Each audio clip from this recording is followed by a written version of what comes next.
നമസ്കാരം. ഞാൻ doctor John Felicita Samson, professor, Karakonam medical college, doctor SMCSI medical college, Karakonam.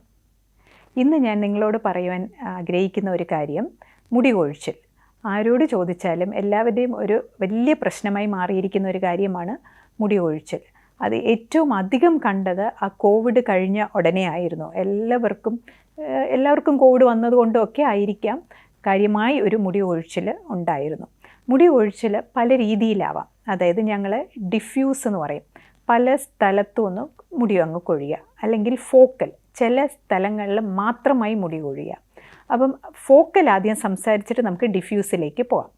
ഫോക്കലായിട്ട്, അതായത് ഒരു സ്ഥലത്ത് മാത്രം അല്ലെങ്കിൽ 2 സ്ഥലത്ത് മാത്രം മുടി കൊഴിയുന്നത് നമ്മളെ പേടിപ്പിക്കുന്ന ഒരു സംഭവമാണ്. പലപ്പോഴും മുടി വെട്ടാൻ പോകുമ്പം അവരായിരിക്കും കണ്ടുപിടിക്കുന്നത് ആണുങ്ങളിൽ. അപ്പോൾ അത് നമ്മളതിനെ അലോപേഷ്യ ഏറിയേറ്റ എന്നാണ്, അതാണ് കോമൺ ആയിട്ട് കാണുന്ന ഒരു കാര്യം. അലോപേഷ്യ ഏറിയേറ്റ എന്നാണ് പറയുന്നത്. അത് 1-2 പാടുകളാണെങ്കിലും നമ്മളൊന്ന് ബ്ലഡൊക്കെ ഒന്ന് ടെസ്റ്റ് ചെയ്ത് എന്തെങ്കിലും വേറെ അസുഖങ്ങളുണ്ടോ, പലപ്പോഴും കാണാറില്ല, എന്നാലും ചെയ്തു നോക്കി അതിന് ആവശ്യമായ ചികിത്സ എടുക്കുന്നതാണ് അലോപേഷ്യ ഏറിയേറ്റയ്ക്ക് ചെയ്യുന്നത്. ഈ അലോപേഷ്യ ഏറിയേറ്റ എന്താണെന്ന് മനസ്സിലാക്കാനാണെങ്കിൽ നമ്മുടെ തന്നെ ബ്ലഡിൽ കുറേ സെൽസ് ഉണ്ട്. എല്ലാവർക്കും അറിയാം, ഏതെങ്കിലും ഒരു ഇൻഫെക്ഷനോ അസുഖങ്ങളോ വന്നാൽ നമ്മളെ പ്രൊട്ടക്റ്റ് ചെയ്യാനുള്ള സെൽസ്, അവ ഓട്ടോ ഇമ്മ്യൂണായിട്ട് തെറ്റി നമ്മുടെ മുടിക്കെതിരെ പ്രതിരോധിക്കാൻ ശ്രമിക്കുമ്പോഴാണ് ആ ഏരിയയിൽ മാത്രമായിട്ട് മുടി കൊഴിഞ്ഞു പോകുന്നത്. അപ്പോൾ അതിന് നമുക്ക് പലതരം ചികിത്സകളുണ്ട്. അതൊരു ഡോക്ടറെ സമീപിച്ച് പെട്ടെന്ന് ചികിത്സിച്ച് മാറ്റാവുന്ന ഒരു അസുഖമാണ്. ഇനി ഫംഗൽ ഇൻഫെക്ഷൻ വരാം. തലയിൽ ഇതുപോലെ പല സ്ഥലങ്ങളിലായിട്ട് മുടി കൊഴിഞ്ഞു പോകുന്ന ഒരു പ്രവണത കാണാറുണ്ട്. അത് പക്ഷേ കേരളം പോലത്തെ സ്ഥലങ്ങളിൽ നമ്മളത്ര കോമൺ ആയിട്ട് കാണാറില്ല. നോർത്ത് ഇന്ത്യയിലാണ് അത് അധികം കാണുന്നത്.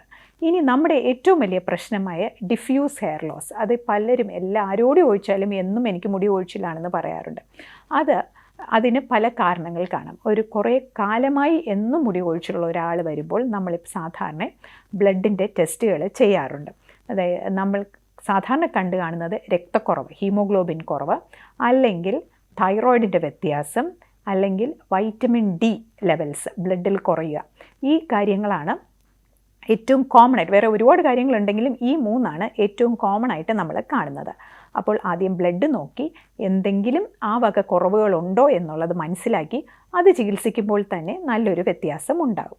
പിന്നെ ഹെയർ ഗ്രോത്ത് സീറംസ് അവൈലബിൾ ആണ്. അത് നമുക്ക് ഉപയോഗിക്കാം. ഹെയർ ഗ്രോത്തിന് ഏറ്റവും ഇമ്പോർട്ടൻറ്റ്, നല്ലൊരു മുടി വേണമെങ്കിൽ പ്രോട്ടീൻ ഡയറ്റ് വേണം. അപ്പോൾ മുട്ട, പയറ്, പരിപ്പ്, പാല്, മീൻ, ഇറച്ചി അതുപോലത്തെ സാധനങ്ങൾ ഉപയോഗിക്കുക. ഫ്രഷ് ഫ്രൂട്ട്സ് ആൻഡ് വെജിറ്റബിൾസ്, അപ്പം വിറ്റമിൻസ് എല്ലാം അതിൽ നിന്ന് കിട്ടും. ഒരു ഹെൽത്തി ഹെയറിന് ധാരാളം അവ ഉപയോഗിക്കേണ്ടതാണ്. പിന്നെ ആണുങ്ങളിൽ കാണുന്ന ഒരു ഇതാണ് കഷണ്ടി, ആൻഡ്രോജെനറ്റിക് അലോപേഷ്യ. അത് പലപ്പോഴും ഫെമിലിയലാണ്, കുടുംബത്തിൽ കാണാറുണ്ട്. അങ്ങനെയുള്ളപ്പോൾ ഇപ്പോൾ നമുക്ക് 20-18 വയസ്സിൽ പോലും ആണുങ്ങൾ ഈ കഷണ്ടി പ്രശ്നമായി വരാറുണ്ട്. അപ്പോൾ അതിന് വളരെയധികം ചികിത്സകൾ, ഹെയർ ട്രാൻസ്പ്ലാന്റ് മറ്റുമെല്ലാം ഉണ്ട്. പക്ഷേ അതിലോട്ട് പോകുന്നതിന് മുമ്പ് തന്നെ ആദ്യമേ അത് കണ്ടുപിടിക്കുകയും അതിന് ആവശ്യമായുള്ള ചികിത്സകൾ എടുക്കുകയും ചെയ്താൽ, അതിന് എല്ലാവർക്കും അറിയാമായിരിക്കും, ഒരു മിനോക്സിഡിൽ എന്നും പറഞ്ഞൊരു ലോഷനുണ്ട്. അത് 2 നേരം വെച്ച്, അതിന് പെർസെൻറ്റേജ് ഒക്കെ ഡിഫറെൻ്റ് ആണ്. ആണുങ്ങൾക്ക് ഒരു പെർസെൻറ്റേജ്, പെണ്ണുങ്ങൾക്ക് വേറെ പെർസെൻറ്റേജ്. മിനോക്സിഡിലിൻ്റെ കൂടെ പല വേറെ മരുന്നുകൾ ആഡ് ചെയ്ത് അതിൻ്റെ ഇഫക്റ്റ് കൂട്ടാനായിട്ടുമുള്ള പല കാര്യങ്ങളുണ്ട്.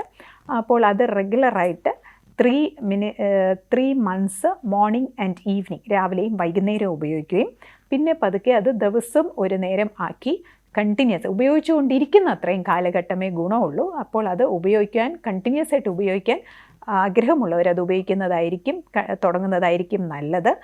പിന്നെ തീരെ നിവൃത്തിയിട്ടാൽ ഹെയർ ട്രാൻസ്പ്ലാന്റ് അതുപോലെ മറ്റ് പല പരിപാടികളിലേക്കും പോകാം. Thank you.